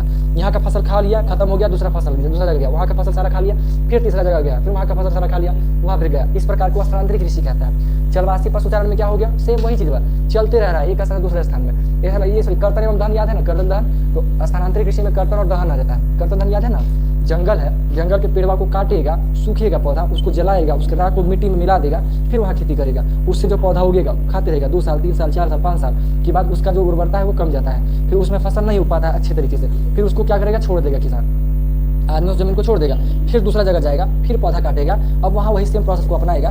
तो कर्तन हो गया, कर्तन मैंने काटा, कटनी किया, दहन मैंने जला दिया, कर्तन दहन हुआ, और उसके बाद कृषि किया, तो कर्तन दहन कृषि हो गया। ये आपका स्थानांतरित कृषि के अंतर्गत आ गया। तो इसमें क्या हो रहा है, स्थानीय का तो परिवर्तन हो रहा है। ठीक है, और चलवासी में क्या हो गया आपका, चलवासी पशुचारण, चलवासी एक स्थान से दूसरे स्थान पर जाना। हालांकि पहले जो हम इसमें बता दिए वो 100% इसी में मैच कर रहा है, चलवासी पशुचारण वाला में। जो पहले बोले ना हम कि यहाँ का खाना खत्म किया, दूसरा जगह गया, वहाँ का खत्म किया, तीसरा जगह गया, तो वो चलवासी पशुचारण में ज़्यादा फिट बैठता है, क्योंकि उसमें इंसान को अपने भी खाना चाहिए, जो पशु रखे हुए उसको भी खाना चाहिए। तो वो लोग मेन तौर पर जानते हैं, ढेर सारा भेड़ बकरी पालता था, सब क्या लगी बकरी तकरी खरीदते रहता था, ढेर सारा बकरी रखे हुए पाले हुए, मान लीजिए 50 को बकरी रखे हुए, तो जो बच्चा हुआ वो सबको खिला रहा है घास फूस, और अपने उकरे खा जा रहा है।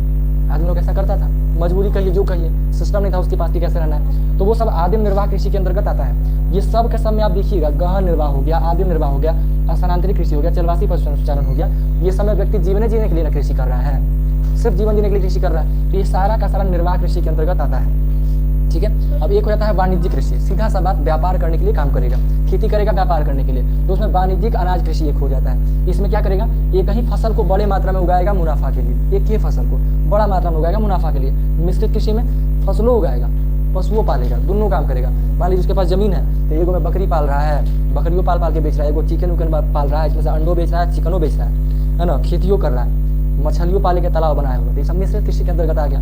ठीक है, लेकिन अब ये जब मिश्रित कृषि में जरूरी नहीं कि सारा चीज पाले, मिनिमम एगो फसल करे और कोई पशुपालन करे, तो वो मिश्रित कृषि आ गया, उसको मिश्रित कृषि कह देंगे। ठीक है, तो वो चीजें हो जाती हैं। ठीक है, अब एक हो जाता है रोपण कृषि, तो रोपण कृषि कुछ है नहीं, वाणिज्यिक अनाज कृषि का ही एक भाग हो जाता है। ठीक है, एक के फसल को बड़ा पैमाने पर बोपा जाएगा, रोपा जाएगा, बोया जाएगा, उसको रोपण कृषि कहते हैं। ठीक है, ये उष्ण और नम जलवायु के अंतर्गत होता है। इसका उद्देश्य सिंपल सा वही, इसका क्या, सबका उद्देश्य वही है कि फैक्ट्री को इम्पोर्ट करे, सबका उद्देश्य क्या है, फैक्ट्री में चीजों को इम्पोर्ट किया जाए। ठीक है, ये कहाँ कुछ चीजें होती है, वो एक नाम एक फैक्ट दिखाया गया है कि मलेशिया में देखेगा तो मलेशिया में रबड़ उगाया जाता है व्यापार के लिए, रबड़ तो कोई खाएगा नहीं, है ना, खा सकता है कोई रबड़, कोई खा भी सकता है कोई आदमी, कुछ लोग होती है लड़की लोग ऐसा करके चबाते रहती है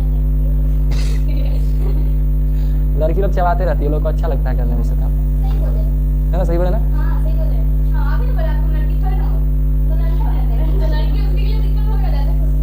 गुड, सही बात। ब्राजील में घुसिएगा तो ब्राजील में क्या उग जाता है, कहवा, कॉफी, है ना, कॉफी ब्राजील फेमस है। भारत में जाइएगा, श्रीलंका में तो चाय वहाँ पे अच्छा खासा उगा जाता है। काजू में घुसिएगा तो जो समुद्र के किनारे का एरिया हो गया, जैसे केरला हो गया, गोवा हो गया, उड़ीसा हो गया, ये सब समुद्र के किनारे का हिस्सा है, इन सब में काजू उगाया जाता है। केला में घुसिए तो केला में हो गया, तमिलनाडु हो गया, महाराष्ट्र हो गया, जो कि थोड़ा उष्ण थोड़ा गर्म जलवायु मिल जाता है, गर्म और नम जलवायु हल्का मिल जाता है। तमिलनाडु हो गया, महाराष्ट्र हो गया, गुजरात हो गया, आंध्र प्रदेश हो गया, केरला हो गया, यूपी हो गया, बिहार हो गया, इन सब में केला उगाया जाता है, फसल उगाया जाता है बेचने के लिए, है ना। हाजीपुर का केला महंगे भैया धनिया ऐसे करके, है ना, ले ले ये भैया करब छठी के बरतिया, है ना, छठ आ भी रहा है। और कपास हो गया, कपास यानी रुई, ठीक है, रुई हो गया, कॉटन हो गया, महाराष्ट्र, गुजरात, मध्य प्रदेश, तेलंगाना हो गया, राजस्थान हो गया, आंध्र प्रदेश हो गया, पंजाब हो गया, हरियाणा हो गया। तो इन जगहों में ये चीज़ें उगाई जाती हैं फसल के तौर पर, बड़े स्तर पर उगाया जाता है। तो ये मोटा मोटी कृषि के बारे में बात था। इसमें कुछ और फैक्चुअल चीज़ें भी हैं जो हम लिखे नहीं हैं, बट हम आपको दिखाते हैं। एक छोटा सा यहाँ पे चार्ट है जो कि आप देख ही लिए होंगे। लास्ट पेज जो हम लिखे नहीं है वो हम आपको दिखा देते हैं। अगला है आपका जैविक कृषि, है ना, ऑर्गेनिक फार्मिंग। तो उसमें क्या होता है, खेती का वो जिसमें रासायनिक का इस्तेमाल नहीं, रासायनिक खाद का इस्तेमाल नहीं होता है, पेस्टिसाइड का नहीं होगा, बिल्कुल नेचुरल रूप से काम किया जाएगा। ठीक है, नेचुरल से फसल उगाया जाएगा। तो नेचुरल रूप से प्राकृतिक रूप से उगाने वाला में सिक्किम ऐसा राज्य है जो पूर्ण रूप से जैविक कृषि करता है। कौन, सिक्किम याद है ना। भारत का जब मैप बनाइएगा ऊपर से, जब ऊपर से ऐसा करके बनता है तो वो ऐसे निकलता रहेगा इतना को, तो यही सिक्किम है, छोटा को भारत का ही। पहले कुछ अलग देश था अपने आप में, लेकिन जब तिब्बत वाला, जब चाइना वाला जो है इसको कब्जा करने लग गया था, तिब्बत को अपने अंडर में ले लिया था, इनको लगा था कि कहीं हम न खिंचा जाए, अब खींचिए लेते, इतनी को इसका कोई औकात है सोचा कि हमको कोई बचा सकता है तो एक ही है भारत, क्योंकि हमारा पड़ोसी है और भारतीय लोग अच्छे भी होते हैं, है ना, मन में जाएगा बात भी सही है। गया इसके पास, तो भारत का सिस्टम अलग है, ऐसा है, ये एक बार घुस गए बाबू तो वापस निकल नहीं सकते हैं आप, सिस्टम ऐसा है। भारत एक राज्यों का एक संघ है, राज्यों का एक संघ है। अमेरिका को क्या बोलते हैं, संयुक्त राज्य अमेरिका, राज्यों को जुड़ने रखा हुआ है। उसका कोई भी राज्य कभी अलग हो सकता है, लेकिन भारत का कोई भी राज्य कभी अलग नहीं हो सकता है। घुस गया तो घुस गया, भारत में एंट्री तो है, एग्जिट पॉइंट है ही नहीं, खाली एंट्री है, मिल सकते हैं आप आके, बाहर नहीं जा सकते। आपको पहले ही ये कानून बता दिया जाएगा, मत नहीं मिल रहा है मत मिलिए, कोई दिक्कत नहीं है। लेकिन अगर आप घुस गए बाबू तब यही कि आपको रहना पड़ेगा हमेशा। तो ये चीज़ है, तो ये सिक्किम वाला भाग है, यहाँ पे पूर्ण रूप से ऑर्गेनिक कृषि किया जाता है, ठीक है, ऐसा होता है वहाँ पे। उत्तराखंड और राजस्थान में कुछ हिस्सा में भी ऐसा भी हिस्सा है भारत के अंतर्गत, ये भारत का हिस्सा है सिक्किम, तो उत्तराखंड हो गया, राजस्थान हो गया, यहाँ के कुछ और ऐसे क्षेत्र है जहाँ पर ऑर्गेनिक कृषि होता है, ठीक है। इस्तेमाल में क्या क्या हो गया, गोबर का खाद हो गया, कंपोस्ट खाद हो गया, केचुआ वगैरह जो बनाया जाता है, हरा वाला खाद हो गया, वर्मी कंपोस्ट हो गया, ठीक है, नीम का हो गया, गोबर हो गया, गौमूत्र से बना के दवाई हो गया, नीम गोबर गौमूत्र ये सबसे दवाई बनाया जाता है। गौमूत्र का बहुत कड़वा होता है, गौमूत्र टेस्ट किया है नहीं किया है, इसका दवाई बनता है, आप उसको ले सकते हैं, लीवर वगैरह के लिए, पेट वगैरह के लिए काफ़ी बेहतरीन माना जाता है, पता नहीं सही है गलत है हमको नहीं पता, बस हम भी जानते हैं, बस खाली पढ़े हैं सुने हैं, आयुर्वेद में उसका ज़्यादा इस्तेमाल होता है, ठीक है। तो वो सब चीज़ों का दवाई बनता है, बहुत उसका स्मेल इतना खतरनाक होता है कि कोई भी किलो नहीं भाग जाता है, बहुत कड़वा होता है, ठीक है। कुछ मुख्य फसलों का बात है, विभिन्न प्रकार की फसल जनसंख्या की आवश्यकताओं और उद्योगों के लिए उगाई जाती है। मुख्य फसल में हो गया गेहूं, चावल, मक्का हो गया, रेशेदार फसल में जूट हो गया, कपास हो गया, पेस्ट फसल में चाय हो गया, कवा हो गया। ये कुछ मुख्य फसल है जो जनरली उगाया जाता है, जिसका इस्तेमाल ज़्यादा है। फसल तो बहुत सारा है, लेकिन लोग उसी को उगाता है जिसका डिमांड ज़्यादा है, जैसे चाय और कॉफ़ी का डिमांड ज़्यादा है, पेय फसल में जिसको पिया जाता है तो उसका इस्तेमाल ज़्यादा होता है, उसका उपज बहुत ज़्यादा है। उसके अलावा और कोई पेय फसल का इस्तेमाल लोग ज़्यादा नहीं करता है तो नहीं उसका उगता है, ठीक है। रेशेदार फसल में जूट हो गया, जिसमें रेशा होता है, जूट हो गया, कपास हो गया, जूट याद है ना, बोरबा जो होता है, जो ब्राउन टाइप का जो बोरा आता है, जूट का होता है बना हुआ, कपास रुई समझ ही रहे हैं। कुछ खाद्य फसल में हो गया तो गेहूं हो गया, चावल हो गया, मक्का हो गया, बाजरा हो गया, सब खाद्य फसल के अंतर्गत आता है। अब एक पार्ट है, एक चार्ट बताया गया था आपको, जैसे चावल, गेहूं, मिलेट, मक्का, कपास, पटसन, कॉफ़ी, चाय, इन सभी को उपजाने का जगह बताया गया था। तो जलवायु, इसमें क्या था, जलवायु यानी कैसे जलवायु में उग सकता है। तो चावल के लिए जो है ना, उच्च तापमान, अधिक आर्द्रता वाला और वर्षा वाला क्षेत्र चाहिए। चावल को वैसा क्षेत्र चाहिए जहाँ पे गर्मी भी ठीक ठाक हो, आर्द्रता भी अच्छा खासा हो, उच्च हो मतलब, और वर्षा भी अच्छा खासा हो, क्योंकि उसको पानी में बोहियाइल रहना पड़ता है, वैसा इसको जलवायु चाहिए, ठीक है। और ये जलवायु बिहार में मिल जाता है, इसीलिए हम लोग बिहार में चावल उगा देते हैं, ठीक है। यानी उच्च तापमान चाहिए, अधिक आर्द्रता और वर्षा भी चाहिए, ये इसका ऐसा जलवायु हो गया। इसके लिए सबसे अच्छी मृदा है, जिसमें सबसे ज़्यादा उगेगा, वो मृदा है आपका चूकायुक्त जलोढ़ मृदा, ठीक है, जलोढ़ मृदा हो गया, जिसको इसमें क्या होता है, जल रोकने का क्षमता ज़्यादा होता है। जैसे बलुआही मिट्टी है तो बलुआ में देखते हैं आप पानी डालिएगा सारा बह जाएगा, ठीक है, लेकिन जब जलोढ़ मिट्टी में डालिएगा ना तो पानी को रोकता है, अपने पास पानी को रोक के रखेगा, तुरंत नहीं घुस जाएगा। जैसे तालाब वगैरह में देखिएगा, आप सोच सकते हैं आप लोग कि तालाब में पानी कैसे जमा रह जाता है, लंबा लंबा समय तक। तालाब में तो पानी भाई मिट्टी पे है, उसको तो घुस जाना चाहिए अंदर, लेकिन लंबे लंबे समय तक कैसे रह जाता है, जलोढ़ मृदा के कारण मिट्टियों को रोकता है। कलक्का जो मिट्टी उट्टी होता है बड़ा स्ट्रॉन्ग होता है। मिट्टियाँ जितना पतला होगा वो अपने आसपास में गैप उतनी कम देगा, गैप जितना कम देगा पानी उतना ही कम उसके अंदर घुस पाएगा, पानी के पार्टिकल कम घुस पाएगा। मान लीजिए एगो डब्बा लीजिए, इसमें बड़ा बड़ा पत्थर है, पानियाँ डालिएगा घुस जाएगा आसानी से, बहुत पानी घुसेगा अंदर, क्योंकि गैप बहुत ज़्यादा है। इसी में एगो और डब्बा लीजिए, उसमें आप कंकड़ लीजिए मोटा मोटा, इसमें जितना पानी घुसा इनमें उतना नहीं घुसेगा, क्योंकि इसमें गैप कम है, ठीक है। और एकदम बालू एकदम मैदा जैसा डाल दीजिए, पतला एकदम मैदा बना के, तो उनमें और कम घुसेगा। जितना छोटा होगा उतने पानी को रोकेगा, नहीं घुसने देगा, ठीक है। तो जलोढ़ मृदा वाला वैसा ही होता है, ठीक है। तो वो चीज़ हो गया।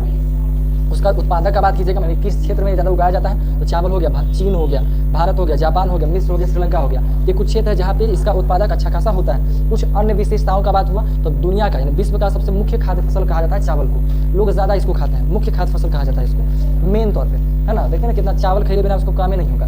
बहुत सारा आइटम है जो चावलों से बनाया जाता है, बहुत सारा ऐसा आइटम है, नूडल टाइप का हो गया, उसमें से कई सारी चीज़ें जो चावल से बनाया जाता है, इडली विडली सांभर वाम्भर हो गया, कुछ चीज़ें होगी जो चावल से बनता है। तो सिर्फ चावल ऐसा जरूरी नहीं कि सिर्फ चावल को भाते बना के खाया जाए, उसको अलग अलग रूपों में भी खाया जा सकता है। तो उनमें से जो मुख्य खाद्य फसल पूरी दुनिया में वो चावल है, ठीक है।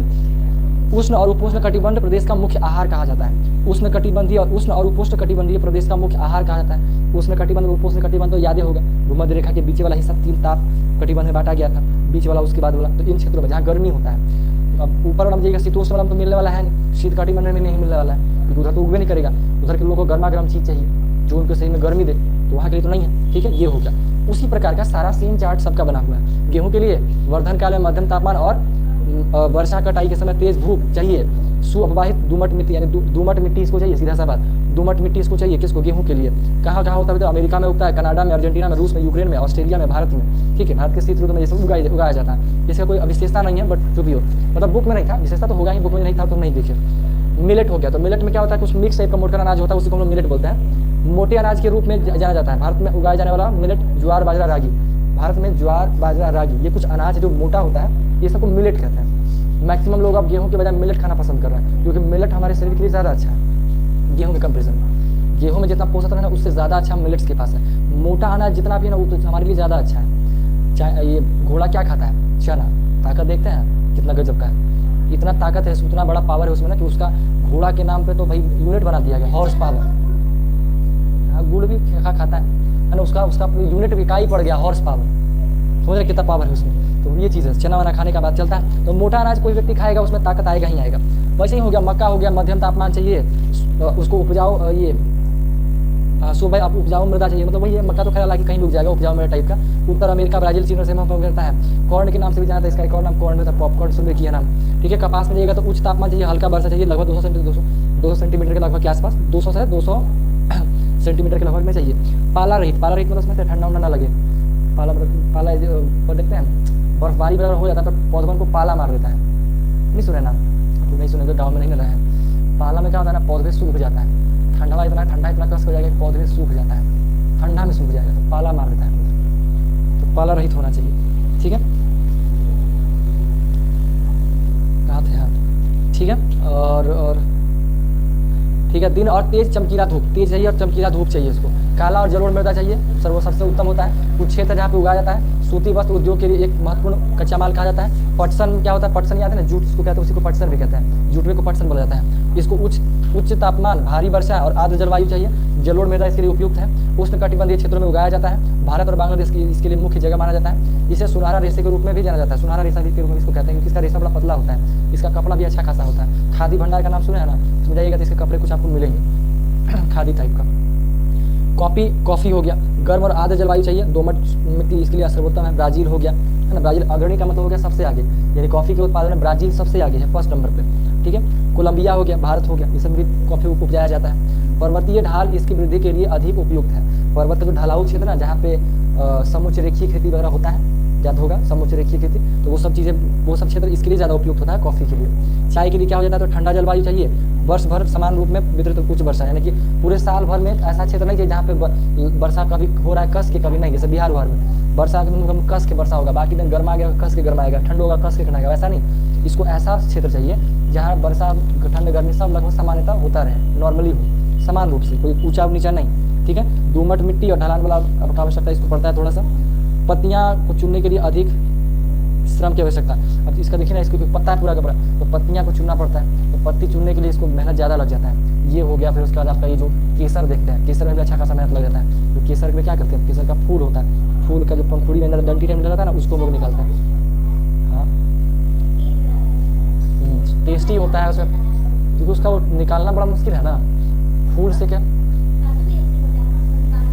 हाँ, तो काजू से ज़्यादा ये वाला मेहनत है इसमें। इस प्रकार का फूल होता है, और इसमें जो है ना रेशा इसका बनल रहता है, और एक चुन चुन करके निकालना होता है, तोड़ तोड़ करके डालना होता है, एक को फूल पकड़ पकड़ के इसका। हाँ, तो मेहनत तो लगभग करेगा, ये चीज़ है, ठीक है। अब कृषि का विकास, बढ़ती जनसंख्या का मांग को पूरा करने के लिए कृषि उत्पादन को भी बढ़ाना पड़ेगा, ठीक है। कृषि विकास के तरीके में क्या करिए, बोए गए क्षेत्र का विस्तार कीजिए, यानी कि जितना जमीन में आप कृषि कर रहे हैं, अगर आप इतना में खेती कर रहे हैं तो इतना में खेती करिए, खेती का जमीन का विस्तार करिए, ठीक है, ये कर सकते हैं। फसलों का संख्या बढ़ा दीजिए। बात हालांकि दोनों एक ही है, जहाँ 50 किलो उगाया जा रहा है, अब आप 100 किलो उगाइए, तभी तो जनसंख्या को पूर्ति हो पाएगा। सिंचाई सुविधा में सुधार लाना है, क्योंकि कई ऐसे क्षेत्र है जहाँ पे सिंचाई की सुविधा अच्छी न होने की वजह से फसलें खराब हो जाती है, या लोग फसल उगाते ही नहीं है, तो उसमें सुधार लाइए। उर्वरकों और उच्च उपज देने वाले बीजों का उपयोग किया जाए। कुछ बीज ऐसे होते हैं जिसका उपज ज़्यादा होता है, उसको बनाया जाता है, उसके बीज का निर्माण किया जाता है उस लेवल से। जैसे देखिए, अभी जैसे सरसों के तेल में ऐसा मान्यता था, सरसों का तेल बैन था अमेरिका वगैरह देशों में, कि सरसों का तेल सेहत के लिए ठीक नहीं है, वो हार्ट पे प्रॉब्लम करता है, हार्ट अटैक का कारक बनता है। बैन था अमेरिका में, बैन कर दिया गया था सरसों का तेल, ठीक है। उसमें फ्लोरिल करके एक केमिकल होता है जो पाया जाता है, ठीक है, तो उसका मात्रा ज़्यादा बताया जा रहा था। भारत में उसका इस्तेमाल पूरा अच्छे से होता है, लेकिन अभी के करंट रिसर्च के हिसाब से उसका सबसे अच्छा खाद्य तेल सरसों के तेल को बताया जा रहा है, करंट रिसर्च के हिसाब से। ठीक है। तो उसमें से जो केमिकल जो है ना, उसका नाम क्या भूल रहा है, सर्च कीजिएगा मिल जाएगा।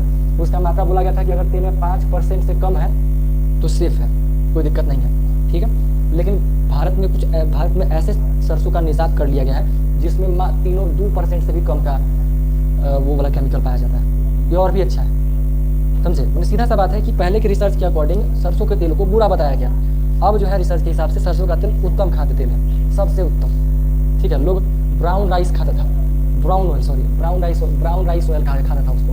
ब्राउन राइस ऑयल में क्या होता था, जो चावलवा का जो छिलकावा होता है ना, उसका तेल निकाल के खाता था ब्राउन राइस ऑयल।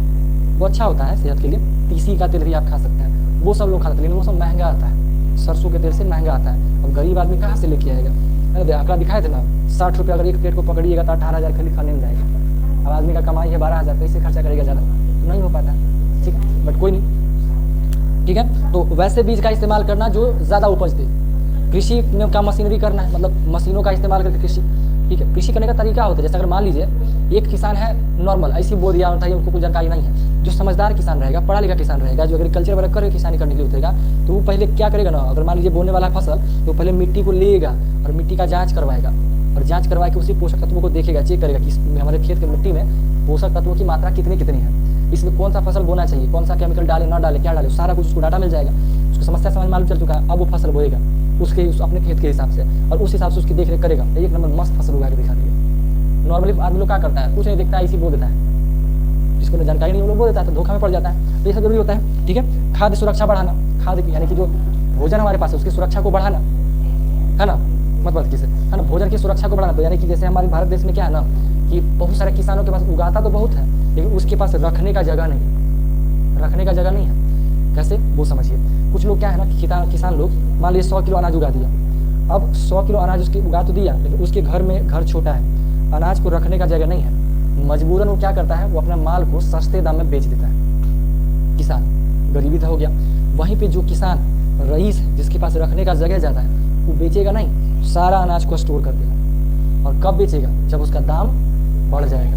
सीजन में तो सबका दाम घटल रहता है, आलू का सब देखिएगा तो 1 रुपये 2 रुपये, 1 रुपये तो नहीं, लेकिन फूल गोभी जो है, क्या चीज़ अच्छे से रखिएगा ना, कैसे सड़ेगा, सिस्टम से रखिएगा।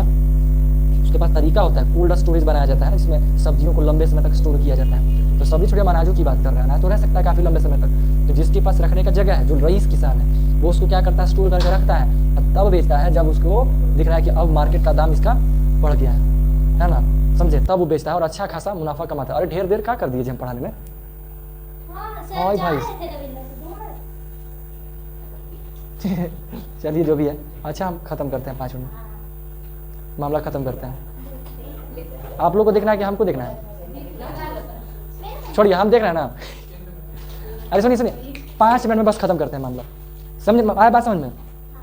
क्या होता है कि जो इंसान के पास, जो किसान के पास रखने का जगह नहीं है, वो क्या करेगा, सस्ता में बेचेगा।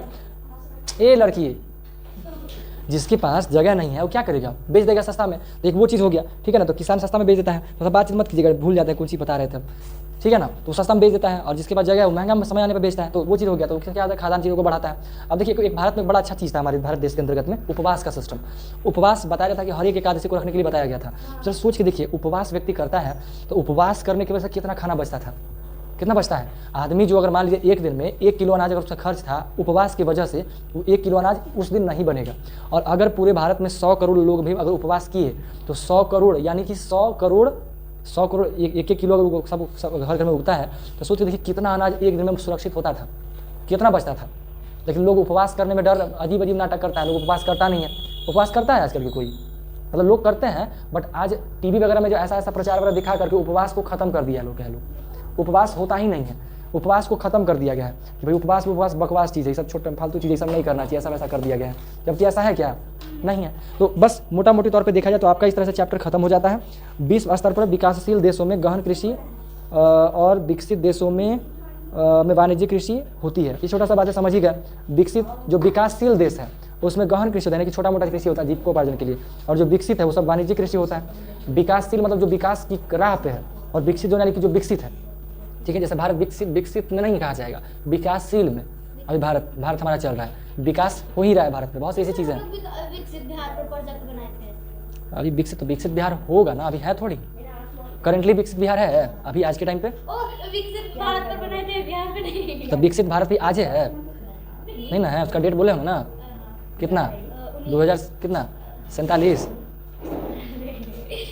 खैर जो भी हो, समझ में आया?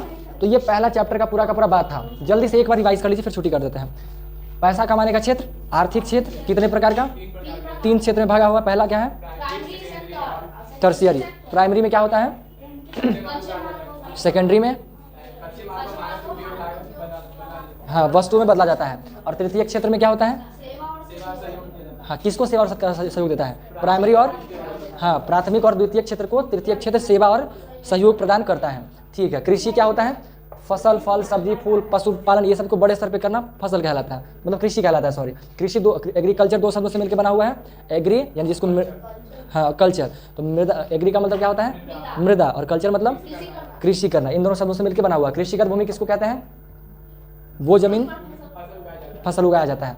पृथ्वी के कुल कितने भूमि जो है कृषि के योग्य है? 10%। 10%, ये नहीं पूछे। पृथ्वी का कुल भूमि का केवल 10% भाग ही भूमि के योग्य, मतलब कृषि के योग्य है भूमि। ठीक है ना, ये वाला लाइन पूछे थे।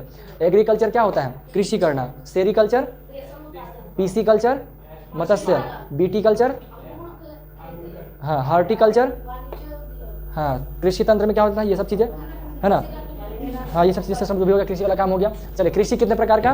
2 प्रकार का, निर्वाह कृषि और निर्वाह कृषि। कितने प्रकार के?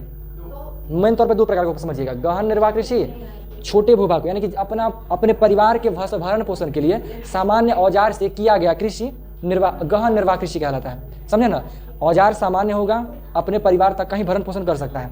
ठीक है। आदिम निर्वाह कृषि, इसके अंतर्गत इसको अगर आप परिभाषित करना तो आप ऐसा कह सकते हैं, आदिम निर्वाह कृषि के अंतर्गत 2 तरह का कृषि आता है, एक स्थानांतरित कृषि और एक चलवासी पशुचारण कृषि कहलाता है। स्थानांतरित कृषि जिसको कर्तन और दहन कृषि भी कह सकते हैं, काट करके कर्तन दहन कर तो काम खत्म हो गया, कर्तन समझिएगा आप, है ना। चलवासी में क्या हो गया? एक स्थान से दूसरे स्थान तक चल करके भोजन को खाना, खत्म दूसरा जगह, खत्म दूसरा जगह, ऐसे करके भोजन करना, ये चीज़ हो गया। वाणिज्यिक कृषि क्या होता है? वो फसल उगाना जो बाजार से बेच करके मुनाफा कमाने के लिए उगाया जाता है, वैसा फसल करना, वैसा कृषि करना। ये 2 प्रकार का ये भी होता है, सॉरी 3 प्रकार का।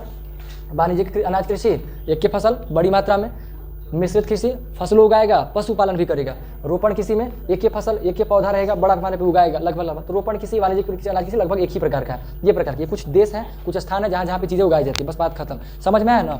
तो ये वाला चैप्टर पर खत्म है, कल उद्योग वाला पढ़ेंगे।